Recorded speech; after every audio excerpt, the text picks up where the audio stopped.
মফস্বলের লুকিয়ে থাকা ক্রিকেট প্রতিভাদের খুঁজে বের করতে বগুড়ার শেরপুরে নেওয়া হয়েছে এক ব্যতিক্রমী উদ্যোগ। অনূর্ধ্ব-16 ক্রিকেট ট্যালেন্ট হান্ট 2026 সামাজিক উদ্যোগ একসাথে গড়ি সমৃদ্ধ শেরপুর ধুনটের আয়োজনে এই ট্যালেন্ট হান্ট অনুষ্ঠিত হয়।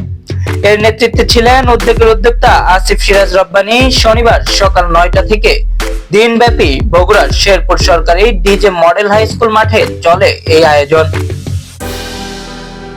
শেরপুর ও ধুনট উপজেলা থেকে প্রায় 700 জন তরুণ ক্রিকেটার অংশ নেয় এই বাছাই প্রক্রিয়ায়। দিনব্যাপী কঠোর মূল্যায়নের মাধ্যমে প্রাথমিকভাবে 50 জনকে নির্বাচন করা হয় এবং সেখান থেকে চূড়ান্তভাবে বেছে নেওয়া হয় 10 জন প্রতিভাবান খেলোয়াড়। বাংলাদেশ জাতীয় ক্রিকেট দলের সাবেক অধিনায়ক খালেদ মাহমুদ সুজনের তত্ত্বাবধানে পরিচালিত হয় পুরো বাছাই কার্যক্রম।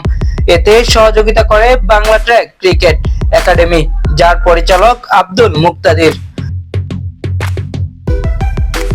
উদ্যোক্তা আসিফ সিরাজ রব্বানী জানান, নির্বাচিত খেলোয়াড়রা রাজশাহীর বাংলা ট্র্যাক ক্রিকেট একাডেমিতে 2 বছরের প্রশিক্ষণের সুযোগ পাবে।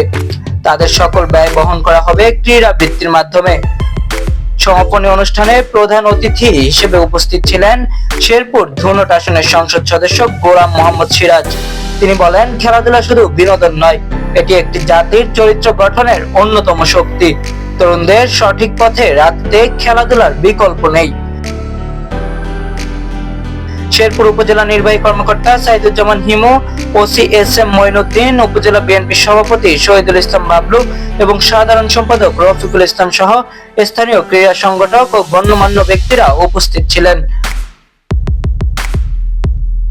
এই আয়োজন ঘিরে স্থানীয় ক্রীড়া প্রেমীদের মাঝে তৈরি হয় ব্যাপক উৎসাহ উদ্দীপনা। এভাবেই শেরপুর ধুনট একদিন হয়ে উঠতে পারে দেশের নতুন ক্রিকেট হাব। কাজী এহসানুল হক জিহাদ, নিউজ ডেস্ক, বাংলা দর্পণ।